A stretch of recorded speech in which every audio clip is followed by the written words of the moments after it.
The Chicago Cubs finally pull off a trade for Kyle Tucker from the Houston Astros. We're going to discuss the trade and what it means for the team right after the intro.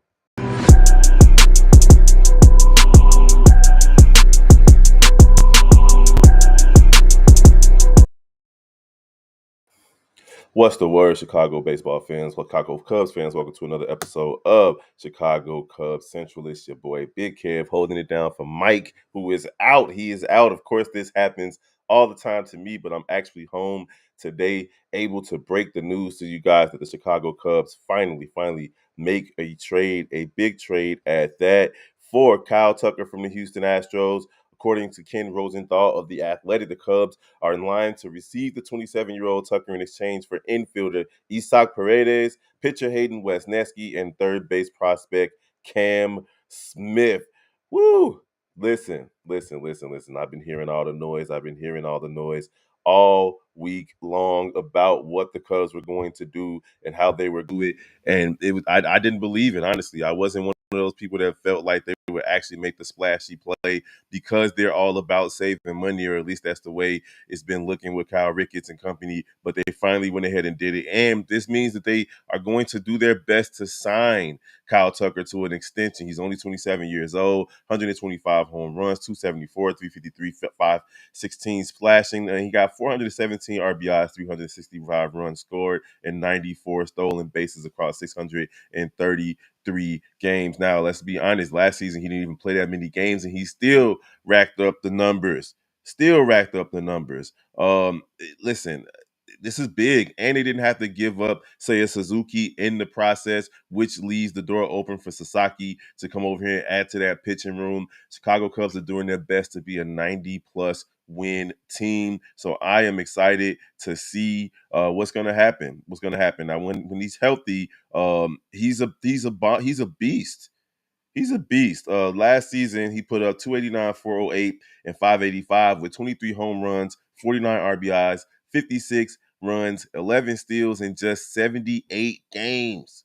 That's crazy. 23 home runs in 78 games is bananas. And we know for a fact that the Chicago Cubs struggled last season with hitting the long ball. It just didn't work out for them there. A lot of injuries to Cody Bellinger, said Suzuki. They both missed 30 games last year. And the rest of these guys they just didn't have enough power. So getting rid of Isaac Paredes, who they picked up at the trade deadline last season, works out. It's not like he was endeared to the fans.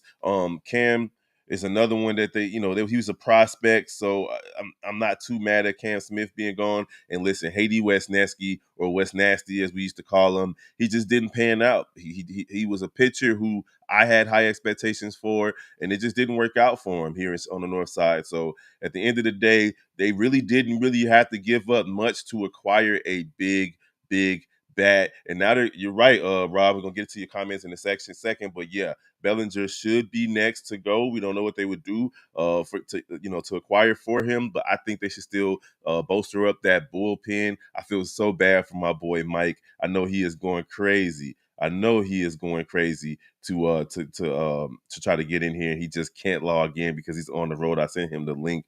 But yeah, Cam Smith was an amazing prospect to give up, but when you're gaining an established, if you're gaining an established big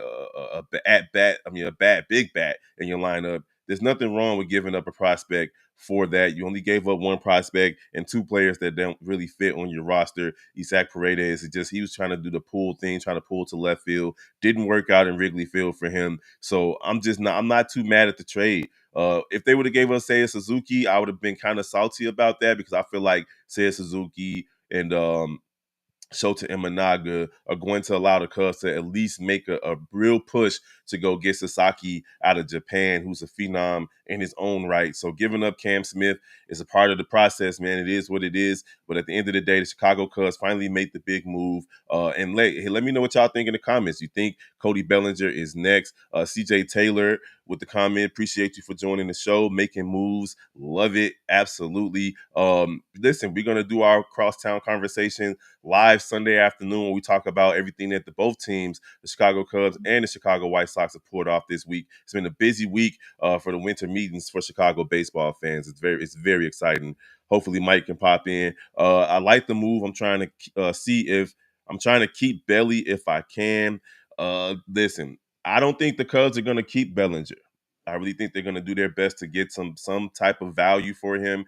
The fact that he has another opt-in clause after the end of this season, if he comes in and plays as poorly as he did last season, well, up until like the last third of the season, I don't. He's not going to opt out again, and then you're going to be on the hook for another 30 M's. So if they're trying to get rid of that contract and have another team deal with his money issues afterwards, I don't have a problem with Belly getting up out of here. But it would be cool to keep him. But now, like, what are you gonna do? You got Sayer. I guess they're gonna move Sayer to DH, but you still got Nico out there. You still got PCA at center field, and now you got this young man coming in, Tucker coming in as well, and he could be just a rental. Let's not forget the fact that he's already on the record saying that he would be, he has no problem testing the waters after this season is over with.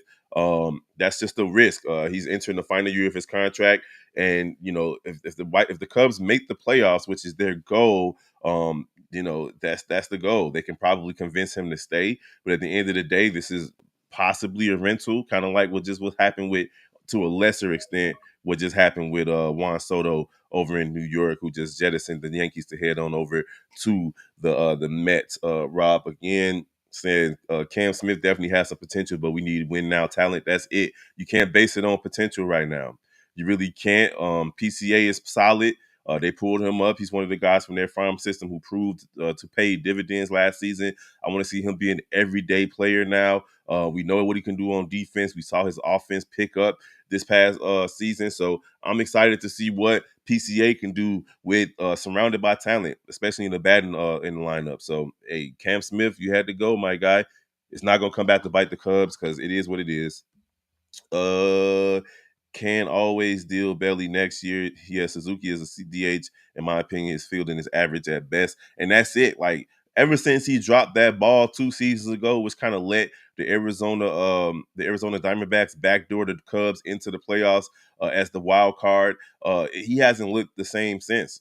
He basically dropped the Cubs playoffs that season. Not just him, but all of them did. They fell. They had a big lead, and David Ross just couldn't get those guys over the hump, and they lost a big lead in that wild card and in the Central Division too.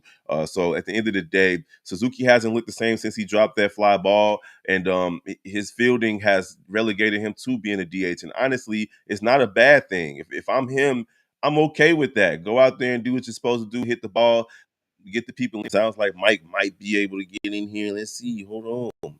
Let's see out there in the cold. What's the word, big dog? Yeah, yeah, yeah, yeah. That's the fuck I'm talking about. Let's go.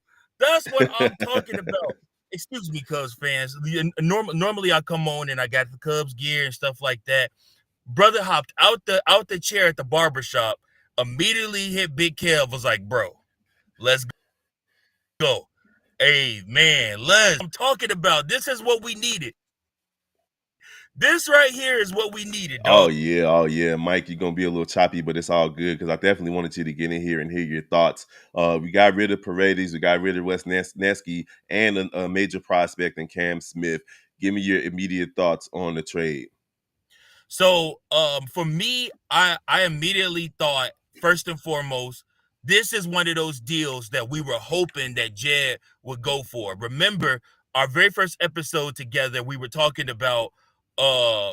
were talking about would the Cubs swing for the fences or would they remain in the same type of pool that they've been in, trying to get under tier guys, trying to get the most out of guys that don't necessarily have the best track record or just have been underperforming, that they can come to the organization that will transform them. But not anymore. Now we got somebody that is coming into this organization that we know is going to hit. We know he's going to hit for power. He could potentially give us 40 home runs and also add in maybe 110 RBIs in a season, bro. This is one of those major moves that the Cubs to get us where we need to go. And you're also looking at a person who could potentially give you 30 plus stolen bases as well. Last season, he'll definitely give you at least 25. Last season, he had 11 stolen bases, 23 home runs, 49 RBIs, and 56 runs in only 78 games. So he didn't even play half of the games and gave you numbers that the Cubs batters have given you for the entire season. 23 home runs. Was there anybody that hit more than 23 last year? I know PCA was up there. I know Bellinger was up there, but it wasn't that many people that hit home runs. Seiya Suzuki and Ian Happ were your top home run hitters last season, but nobody I think was the threshold. So And like I said, that's an entire season's worth of work right there. So it's a correct. beautiful thing to see that you got somebody that can give you power, and it means that these other guys will be able to benefit from it. If the Cubs decide to stick with Cody Bellinger, it means his numbers are going to go up as well because you're surrounding batters with a powerful bat now. I think PCA is going to benefit from it. Let's get to a couple of comments as well, real quick, before we get up out of here. Let's see. You can always deal Belly at the during the years. Yes, Suzuki is a DH. His fielding was. We talked about this earlier. I do think that Bellinger might start the season with the Cubs and get traded during the season. That's a good take. The I lineup will is going. Go ahead. I would venture to say you're looking at do not be shocked, Cubs fans. Do not be shocked if in the next hour and a half, Cody Bellinger is dealt to the New York Yankees. They really want him bad now, especially after missing out on Bellinger. So that's everything I've been reading, seeing is Cody is next up. The Yankees are going to do all that they can to try to get him because they need that help and they want his bat. And the Cubs have Seiya Suzuki, who they also might start the season with, but also might end up trading Seiya Suzuki as well. He does not want to DH, and if he ain't happy, so great job getting Kyle Tucker, but the work is not done. Like I said, not expect more moves to happen here soon. This is a domino effect. Now, I did hear about the Yankees pushing their chips into the table for Cody Bellinger, and I wouldn't be mad at that. I would not be mad at that. That would put you with Horner, Tucker, and PCA in the outfield. That'd be a pretty fun defensive outfield to pay attention to throughout the season. And maybe this does push the Cubs to 88 to 92 wins on the season. Playing through injuries, Nico played through injuries. They need to be healthy next year. Health definitely hurt the Cubs last season. I believe PCA should be the leadoff batter, just with his speed, with the potential steals. It's going to be interesting to see how Council line goes up and down the lineup this season. Haha, of course, on the road, man. My man was not going to miss this. Oh Lord, exciting news for sure. Hopefully, Wrigley Field and the weather is better. That's that's That's that's key. that's a that's a dead hope. That's not. This That's is Wrigley that's Field. that is key. Wrigley Field last year, the weather was crap. Wind was always blowing in. A lot of balls got knocked down out the air that cost the Cubs runs. But again, I still expect the Cubs. You went out and got that big bat.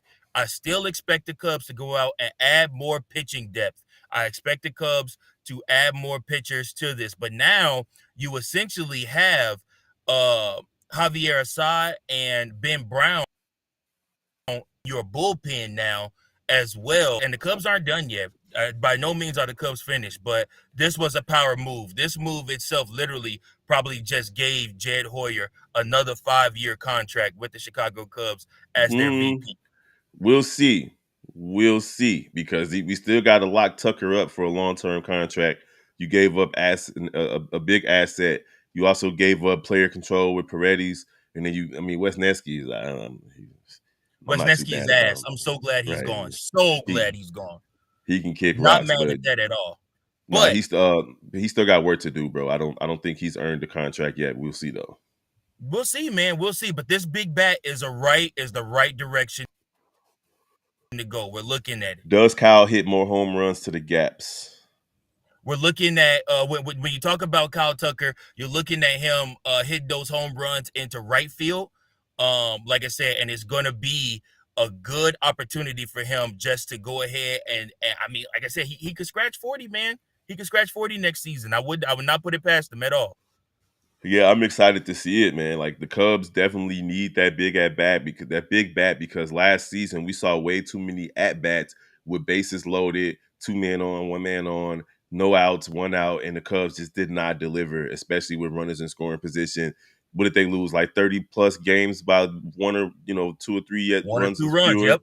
Yep. So it was Yep. really, really bad, and that's a big difference right there. You're talking about winning a division if you can go ahead and take care of business in that regard. If they get great value for Belly, then do it. Absolutely, man. Go ahead and replenish that farm system a little bit, or add some more to this big league roster, and then the Cubs defense look really good next year too. Oh yeah, that's gonna be one of their strengths, especially with health. Man, I'm just telling you. Listen, if they get Sasaki, bro, man, I can't wait. That'll be so lit. So as of right now, your potential Cubs lineup looks like this: left field, Ian Happ, lead hitting leadoff; right field, Kyle Tucker hitting second, and then right after that, you got Seiya Suzuki at DH as of right now. And then you got first base Cody Bellinger hitting number 4. Number 5 is Dansby Swanson, your shortstop. Number 6 at third base is Michael Bush. Number 7 is Nico Horner. Center field is P. Crow Armstrong. And then Miguel Amaya is the catcher right now. But again, listen, literally, Jed Hoyer turned essentially Jed Hoyer turned Christopher Morel into Kyle Tucker is when you really want to look at it, because he traded for Isaac Paredes, and then literally turned around after half a season and traded Isaac Paredes somewhere else to get to get Kyle Tucker. So like I said, I mean I'm excited, y'all. Oh yeah, and I'm I see you pumped. guys excited. We got 29 in the viewing section. We appreciate you guys. Go ahead and comment. So we can keep this going. Trey Caldwell, appreciate you for joining us. Y'all go ahead and like and share and comment. Mike knows I wanted Tuck in New York. New York, where the Mets or in the Yankees? He wanted the Yankees. Shout out to my young bull Trey. No, no, no, no, no, no. You guys need to trade us. Give us that number 5 prospect pitcher, Will Warren, from you guys, and we'll give you Cody Bellinger. And if you sweeten the deal, we might even give you Nico at second base too. We'll see. I want to see Nico stay here. He's a fan favorite. Sasaki is the cherry on top. CJ Tucker. Now it feels like they're fighting to compete for this year. As deep as our farm system is, I wouldn't be surprised if they had a CC few more awesome prospects up their sleeves. I'm not sure what CC means, Mike. What does he mean by that? Maybe a couple. I don't know. I mean, as it stand for Craig Council, like I said, Oh yeah, CC, that could be Craig few Council. awesome prospects up their sleeve. I mean, listen, Craig Council made during the beginning of the winter meetings. Craig Council, one of the statements that he made was that the Cubs farm system is going to impact the major league team this season one way or another. So we've already seen Cam Smith impact the major league roster by being traded. And again, like I said, there are more trades, more deals to come. The Cubs are going to be in this thing for the long haul. The trades are not finished. More are coming, and we just got to going to be going live. Like I said, a lot. I think Big Kev over the next couple of days, because I really believe that the Cubs are not finished yet. I think some more trades coming out of the out of the winter meetings are going to happen. Oh yeah, it's been fun so far. I can't wait for our Sunday conversation. We'll be live on here to recap everything that's been going over the last few days. CJ Taylor says PCA should lead off, though. We agree with that. Rob is saying maybe they wait and see if PCA hits more consistently before he gets a shot at leadoff, because I thought the same, but risky if he struggles. I don't think he's going to struggle. I think the fact that he was up and down for the first 2 years that we got to see him, he didn't come up until September that first year, and then it wasn't really until Belly got hurt that he became like an everyday big leaguer last season. But once he started to get more and more reps, you got to see more doubles, triples, even an inside the park home run. I believe that his bat is not going to be as big of a problem as it was for the first 1.5 seasons that we got to see him, or one and a third seasons that we got to see him. I think he'll be a great leadoff batter. But if he does struggle, then Craig Counsell's going to have to adjust. You know what's awesome about having somebody like Kyle Tucker, and this is what I want to talk to everybody about. It takes the pressure off of a piece, pressure off of Michael Bush. It takes the pressure even off of somebody like a Dansby Swanson, where a lot of the focus is going to be getting that out with Michael Tucker, and it'll allow people like Ian Happ, allow people like PCA, allow people like Michael Bush to see better pitches and more hittable pitches. And again, the Cubs are in fun season, like I said, and I think is due to again to this trade. But again, I have this stark feeling they ain't done yet. As good as this is, they're not done yet. I think that there's more to come for us. Your boy say he would gladly trade Warren for Belly and Nico. I agree with you. I'm not trying to give up Bellinger and Nico for number 5 pitching prospect. Nico needs to stay on this squad. He's definitely a player that the fans love and that the organization loves as well. Now trade. Don't get greedy. I'm not trading 2 for 1. I'm saying y'all gonna have to give up more than just Warren, but Warren was a part of any deal mentioned with Bellinger. So far, the Cubs want that prospect pitcher. Obviously, the Cubs need to reload up their farm system, and they want pitching in their farm system. They have a lot of position players in the farm system right now, but they do not have a lot of great pitching in the farm system. And this guy, Will Warren, is ranked number 5 in you guys' farm system right now. So if we do the deal for Bellinger, we want Warren, and we want you guys to take on majority of Bellinger's contract. But like I just said in my daily episode that just released not too long ago, literally, um, if the Cubs trade Bellinger to you guys, that brings another $20 million this year in cap space that they can turn around and use they want. So I mean, that takes you for $50 million in order to use in cap space for this coming season. That can net you a closer, that could net you more bullpen, that could net you Pete Alonso at first base. Like I Mm. said, Cubs are Ooh. not done yet. Cubs are not finished yet, bro. And again, once that Bellinger deal comes through, that's even more coming our way.